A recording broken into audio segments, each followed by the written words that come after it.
shotgun, people! Well, shit. This one kind of happened quick. You pass, I put counterfeit dollar bill back. Oh, shit. Oh! Ah, why'd you tase me, man? That's not cool. All right. Mr. Antwyane Deon Lowe. Mr. Anton, as you can tell when they booked him, he was still in his doctor clothes. He was on the way to doctor school, minding his own business. Cop came up, tased him, and then shot him for no reason. Antwyane had to defend himself against the mean police officer because he's a victim, and he pulled out a gun and shot the officer in the face. He's now charged with all these charges, and they aren't saying how many times Antwyane has been arrested before. Let me take a guess. How old is Antwyane? 39? 15? 20. I'm going to say Antwyne's been arrested at least 30 times previously. Not counting his juvenile record, because juvenile records don't count. No, Rick, he was a really good guy. This is the first time he tried to pass a counterfeit bill, and the first time he carried a gun illegally, and the first time he shot at the cops and punched a cop. Why do you make these outrageous conclusions, Rick? You just don't like bald people. Okay, whatever. Freaking idiots. Here's this video.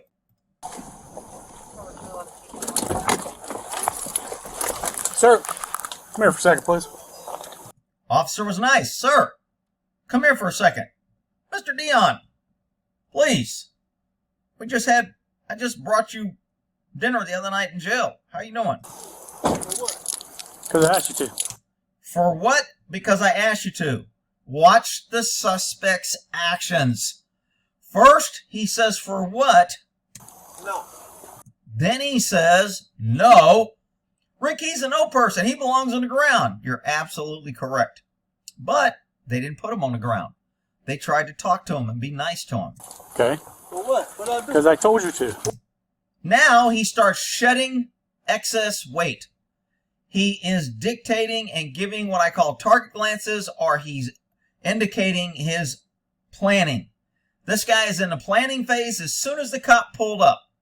Let me get rid of this gear so I can swing, so I can run faster. What did I do? Well, you pass, I put counterfeit dollar bill back. You go, boy, shit. He didn't give a shit if he was armed or a cop. I'll just punch you in the head. Racist. You white racist harassing me because I'm black? Okay. And now his pants are falling down, so part of his plan to get rid of the excess weight helped him, but he failed to plan to keep his freaking pants up, so he can't run. And now he screams because I guess people out there don't know what happens when you get tased. Dispatch, I'm flight 1 behind Ingram. Put your hands behind your back. Put your hands behind your back. So I was never comfortable before I even knew what was going to happen in this video that his hands were reaching to his waistband and area. I think the guy should have switched from the taser to the gun. Now, a lot of people don't know this, but they sell civilian tasers. And in civilian tasers, when you tase and shoot somebody, that electrical charge comes out, I want to say, for 30 seconds or 2 minutes. It's really a long time. Police have a 5 or 10, maybe 12 second, I think it's 5 seconds is a standard, but maybe it can be adjustable. It's about a 5-second taser. So you shoot them and it tases them. And then it shuts off in 5 seconds. And then the officer has to make a determination. Is more force necessary? I will re-pull the trigger, which will send a second charge for 5 seconds. And then if he's still resisting, I will pull the trigger again and send a third charge. That's how they know when cops say they tased him 47 times. He's pulled the trigger 47 times. In a civilian taser, they're designed to where when you shoot somebody, you lay the gun down or you throw the gun down and you run and get away. And it continues to tase them for 2 minutes while you get away. So as soon as this guy started reaching, I was like, dude, why the hell this guy is not, in my opinion, reacting to the pain? He is still in his planning phase to get the gun out of his pocket. Now, I didn't know if there was a good enough shot to see if you could see the gun in his pocket and where the gun was at. So he's got pockets that appear to be kind of fluffy and full. Doesn't really appear that there is a gun per se that the officer could make out. But when a guy takes off all his shit and squares off on me, No, it's go time. I mean, this dude is taking a fighting stance. Even though he didn't go 60-40 and put his hands up, he didn't want to stop, and then he starts shedding equipment. Well, pass that counterfeit dollar bill. And then he takes a punch. Well, He starts taking off. The pants are coming down. Okay, so here I can see there is something here and something here. It almost looks like both pockets have something heavy because they're swinging. Oh, this right here looks like things fell out. He might have been dumping dope. What's this coming out right here? I can't make out what that is. One, two little yellow bags. Oh, maybe just one. Maybe there's already one on the ground. So when he tases him, he does a slide in the safe at second base. But then,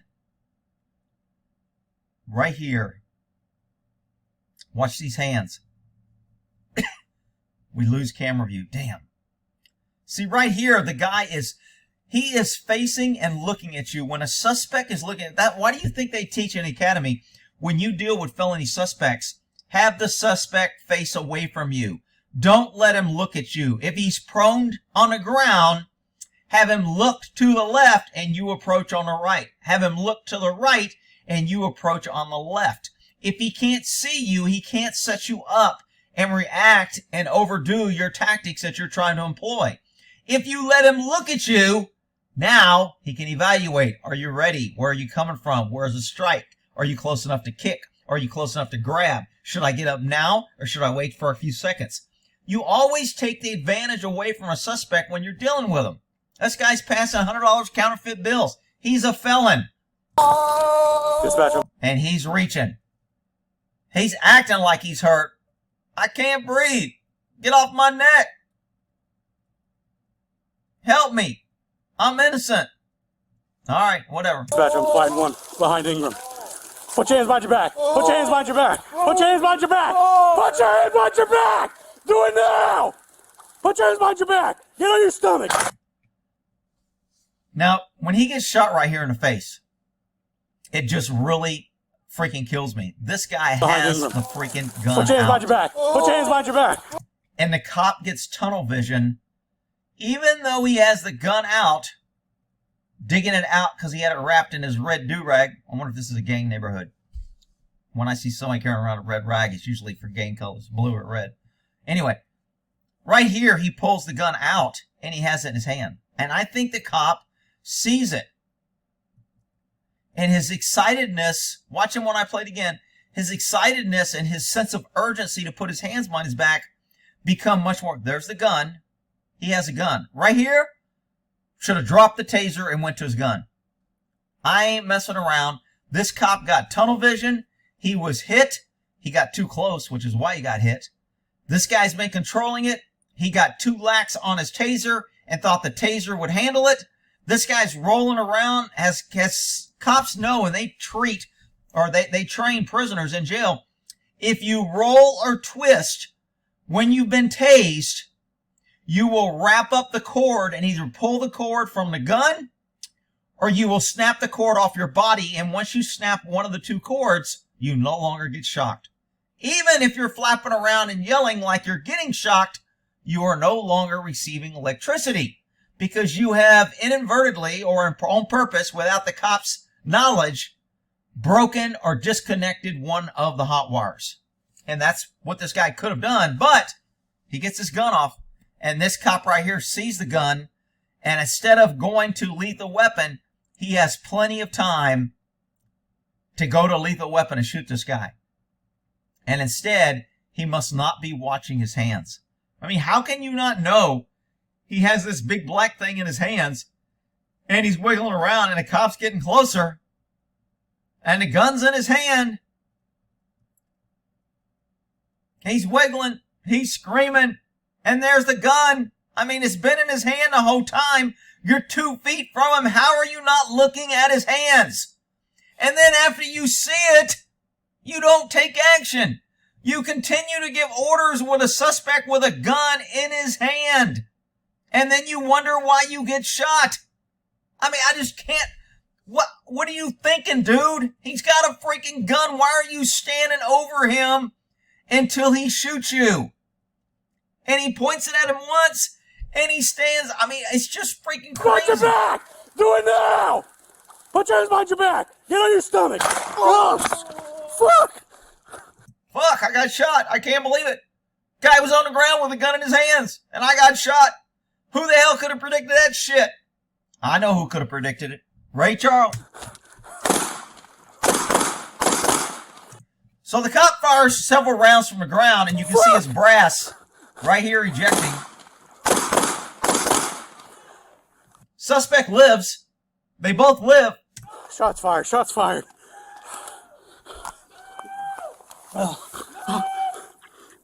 Dispatch, I've been shot.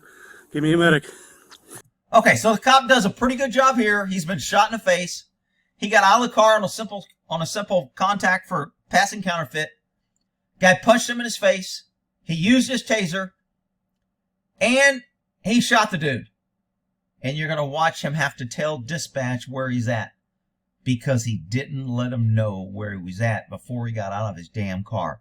Basic 101 cop shit. You idiots will be out there, man, cops need more training. No, idiots don't need more training. Idiots need to follow their training and do what they're trained. All cops are trained. When you get out of your car, you let dispatch know where you're at. Because when something like this happens and you get on the radio and go, shots fired, I've been shot, they know where you're at. Instead, this guy, although he's calm and he's talking and he's thinking, he has to tell him where he's at. Bad move. Dispatch, I've been shot. Give me a medic. Now, I don't know who fuzzed this damn camera out. I'm assuming there might be some blood on the ground or something. I think I see blood on the lens here in a minute. But this safety salad freaking pussy ass trying. Look, if somebody punches a video and they want to see what happened, you can't even use something as a training or maybe dictate with the injury or the blood. You can't see it because you have some idiot out there who wants to protect you. Some dumbass who thinks that everyone is so stupid running around the internet that they just click on videos and somehow when I'm clicking on a video that says officer got shot, somehow when I see blood, I'm offended. And I call and cry to YouTube. I'm too stupid. I clicked on a video and you didn't have enough warning and they didn't fuzz it out. I want that channel shut down. Fucking idiots running around the internet and the world. You're good. Breathing hard. Then fight or flight. Try to control his breathing, what we're taught. Take deep breaths, slow down your breathing. You don't want to hyperventilate. This is all normal stuff, and I don't know if he's doing this. He appears to be thinking. I'm behind 609 Ingram. I've been shot. I've been fired. I returned fire. I need medics, and I need crews, please. So he's able to get out his location, luckily, because if he'd have been passed out or knocked out, they'd never know where he was at. But Rick, don't they have GPS on car? Yeah, but you don't want cops responding to have to wait for dispatch to turn on the GPS or to track or to say we have him in this area or he's in this quadrant or we think he's here or you know what, that car, the GPS didn't work. It was broken or that car was in an accident or that car was tagged to get the GPS fixed. You don't want all that bullshit. You want to put out your damn location before you get out of the car. Rick, why are you picking on a guy? He just got shot and you're blaming.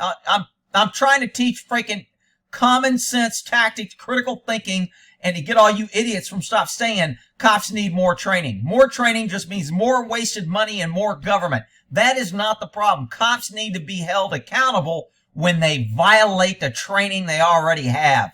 Every time somebody says a cop needs more training, the cop has already received training in that and they ignored their training. And they continue to ignore it because it's easy, because they don't care, and because they're not held accountable for failing to follow their training. Everybody stay inside. Stay inside. He's still playing officer safety. I got to keep people inside. Really? You're going to bleed out while you're telling people to stay? I don't give a shit if people are outside. I don't give a shit if they circle around me. I got my gun in my hand. As long as I'm awake, I'll be able to shoot. I'm not wasting my freaking breath on the public trying to keep them inside. This guy starts talking to him kind of a lot.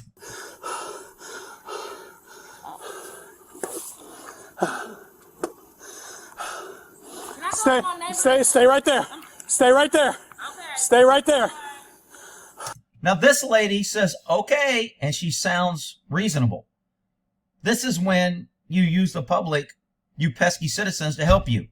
The cop should have said, please go in and call 911 and let them know I've been shot. That way you don't have to tell her, go inside, get out of here. You get her to help you, and she says, okay, I'll go call 911. Thank you. I mean, if you're going to talk to them, get them working for you. Why do you want to start a fucking argument? You know why? Because that's how cops see the public. We're all the freaking enemy, and all the cops do now is see you as a way to either give you a ticket, order you around, tell you to listen, and if you don't, they get to arrest you for disorderly conduct or resisting arrest. And they have this mindset, even when they're shot bleeding, they still want to start arguments with the fucking public. Are you kidding me? He ain't dead. He's still breathing. I'm behind 609 Ingram. Please hurry. He's polite. He's been shot, bleeding out, in fight or flight. He's still polite on the radio. Please hurry.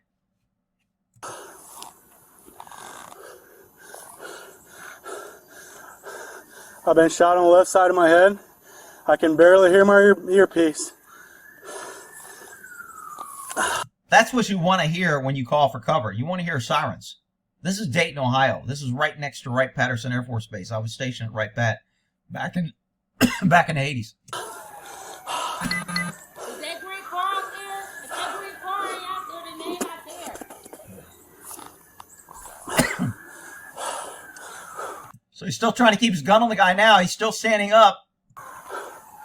Kind of probably getting his bearings. He's starting to calm down a little bit. He's kind of figuring out the threat isn't there. He's talking on the radio. And now he's got his gun back on a suspect. Everybody stay inside for me, please, all right? I'm assuming he has a gun because these idiots blurted out and you can't tell whether he's pointing at the gun, whether he's pointing to someone else. You can't tell if his gun is locked to the rear. Maybe that's why they're pulling it out. He's pointing a gun with no magazine and the slide's locked to the rear and they didn't want to make him look like a dumbass. So we have to fuzz it out in order to make government look good. I need you to stay right there, okay? I'm not going nowhere. I know you're not, and I appreciate it, okay? You're...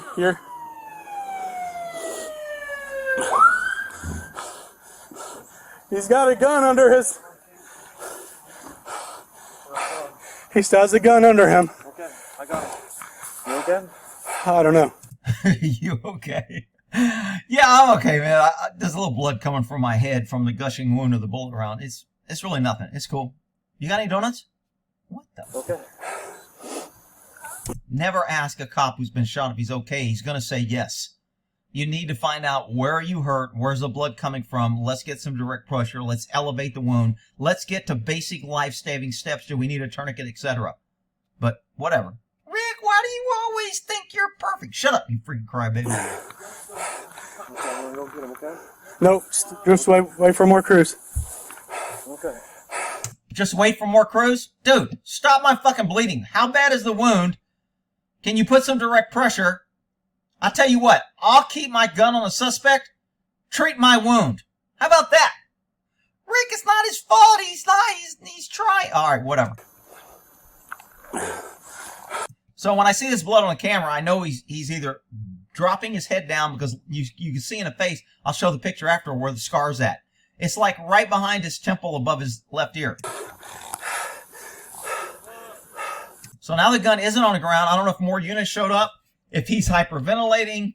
Sometimes people, when they're shot and they're excited and they're in a fight, they're really running on adrenaline. And then once help gets there, you see this kind of give up attitude.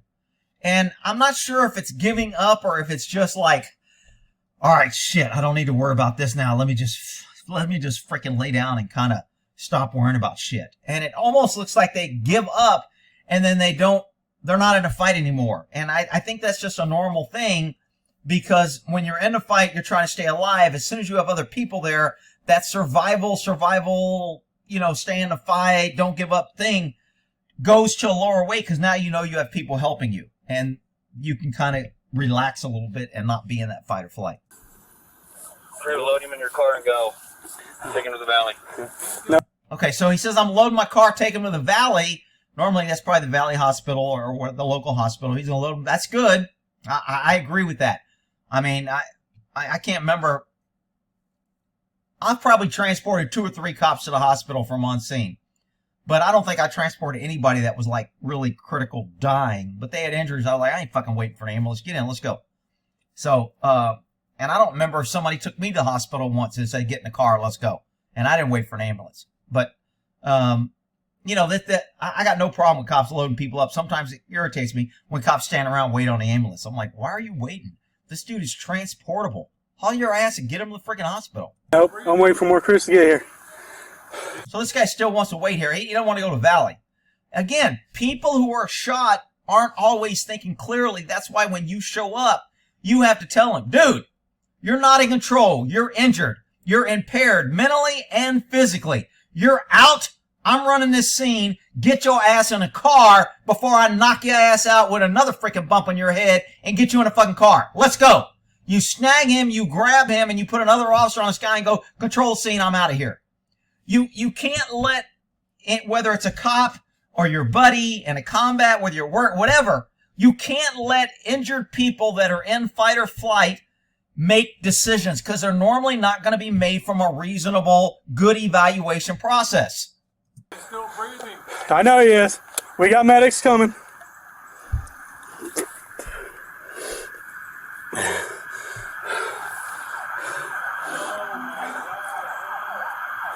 Now everybody's coming. I need some backup. Who do you want to send? Send everybody! Go ahead and go, Patrick. Go ahead and go. I got him. You okay? Who's the dispatcher?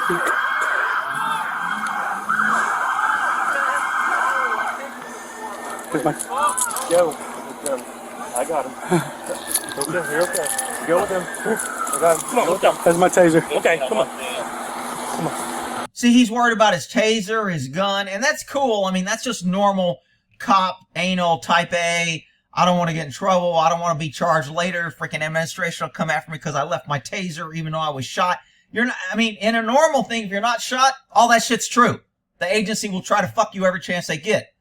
But when you're shot, you just can't turn that off and go, fuck my taser, fuck my motherfucking gun, get me to the motherfucking hospital. You can't do that. You just can't turn that shit off. But this guy, again, just goes to show you need someone else who is clear thinking to take over. And I've said it a million times, anytime, and we were in a lot of pursuits when I worked, especially when I worked all with that task force, anytime the primary officer in the chase that initiated the chase got pulled away and the other cops took the suspect into custody and transported him. It took away that personal, you motherfucker, you endangered me, you almost killed me, I freaking been chasing you, you fuck it. You get that connection with this dude who's literally not really causing you to do anything, but you feel this obligation to chase them and catch them. So then you piss and you blame him. And that's why you want to disengage and pull that person off because they're emotionally connected and engaged. Same things with shooting or any high-risk situation. 39, I have him. We're going to the valley. I have him in my car. We're going to the valley.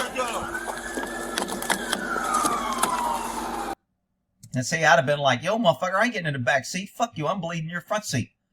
Put me in a motherfucking back seat. I may be shot, but I ain't fucking stupid. I catch hepatitis and all kind of bullshit back there. Probably got guys having sex in the back of this seat. I ain't getting in the back seat. I'm getting in the motherfucking front seat. Or I'm waiting for the ambulance. The tactics on this was so kind of bad here. This is his gun hand. Doesn't have his hand on his gun. Totally isn't suspecting this is going to be a shooting. Dude's got all kind of places he could have a gun. Okay. For what? What'd I do? Because I told you to. What'd I do? Drops his stuff. Well, you passed the counterfeit Squares off. dollar bill. Does the punch. Come on, dude. Takes off running. Tases. Hands by, put your hands Pulls on your back. gun. Get on your stomach. And shoots. Holy shit. Who could have predicted that shit? All right. Well, in that there. Y'all have a good one.